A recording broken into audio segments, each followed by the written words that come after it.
इंसान है ना कि अंत भी इन्हीं के हाथ होता है और शुरुआत भी इन्हीं के हाथ होता है।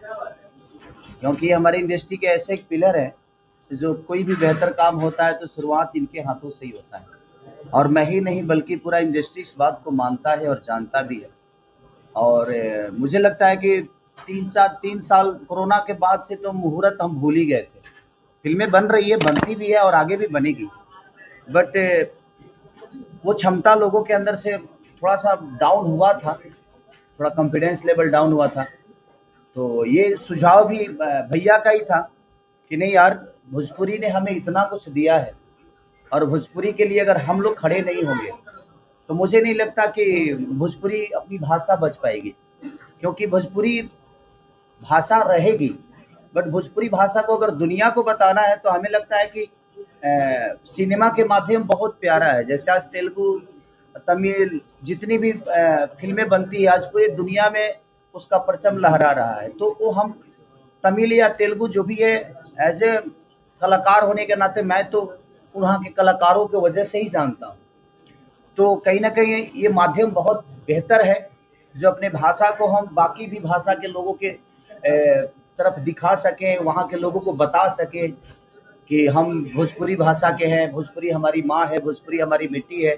भोजपुरी ने हमें बहुत कुछ दिया है और भोजपुरी में ऐसे-ऐसे लोगों को दिया है कि ये हमें देते नहीं, अलग विषय, बट इनको इतना ना दे दिया है, भोजपुरी ने इतना दिया है कि भोजपुरी के आज सबसे बड़े पिलर बन के खड़ा है।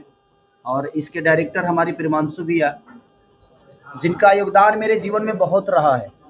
मैं मैं पहला फ़िल्म किया था साजन चले ससुराल, जिसके डायरेक्टर ये थे।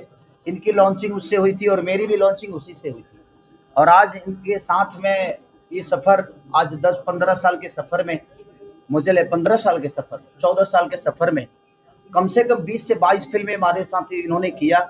और मुझे इनके गाइडेंस में काम करके मुझे बहुत कुछ सीखने को मिला भी है। और जितने भी डायरेक्टर हमारे और जितने भी कलाकार हमारे भोजपुरी के हैं, सबसे मैं कुछ ना कुछ सीखा ही हूँ। और दुनिया पता नहीं मुझसे क्या सीखी है, बट मैं तो सीखा हूँ और आगे भी सीखने की इच्छा है। कि मैं जब तक जीऊँ तब तक ऐसे गार्जियनों के संरक्षक में रहूँ, ऐसे गुरुओं के बनाए हुए रास्ते पे मैं चलने का प्रयास करूँ, ताकि हम अपनी भाषा को, अपने आप को, अपनी गरिमा को, अपने उस मिट्टी को, जिस मिट्टी की खुशबू में इतने बड़े-बड़े स्टार पैदा हुए, इतने बड़े-बड़े प्रोड्यूसर पैदा हुए, इतने बड़े-बड़े डायरेक्टर पैदा हुए। ठीक है, इस चीज़ से थोड़ी-सी प्रॉब्लम हुई है कोरोना काल के बाद से, बट कोई नहीं, ये शुरुआत फिर से अभय भैया ने ही किया है। और मुझे लगता है कि अब ये सिलसिला आप लोग के बीच में भी आएगा कि आप लोग को भी थोड़ा-सा भोजपुरी के पार्टियों में, भोजपुरी के संगीत में, भोजपुरी के लोगों के बीच में, जिस तरह आप लोग अभी तक हिंदी में जाते थे, आज 4 साल में मुझे लगता है कि भोजपुरी में कोई मुहूर्त हुआ ही नहीं था। तो मुझे लगता है कि अब ये सिलसिला शुरू हुआ है, तो उसको कंटिन्यू अभय भैया ही करेंगे। और इनके पास क्षमता है, माल बहुत है इनके पास। ठीक ठीक माल बहुत है, तो ये माल दे रहे हैं। और कुछ बोलिए ना हम लोग के बारे में। हमको तो बहुत बोल दिया कि सारी जी हमारे नानी घर के हैं और हमसे पैसा नहीं मांगते, फिल्म करते हैं तो कहते हैं पिक्चर बड़ा बड़ा बनाते जाइए, हम आपके साथ हैं। अभी लंदन में शूटिंग की, अभी दुबई स्टार्ट हो रहा है, इसका नेक्स्ट हम लोग यूएस में करने जा रहे हैं। तो सभी हमारा साथ देते हैं, फिल्म करते रहते हैं। पैसा हमें नहीं देते क्योंकि मैं फुटपाथ पे रहता हूँ ना, घर को नाइयो देना नहीं होता है, गाड़ी का तेल नहीं लगता बाकी है। लोग देने के लिए है ही है, तो एक आदमी सबको, एक आदमी को छोड़ के चलता है, तो उसी तरह ये हम आपको छोड़ के चल रहे हैं। चलो,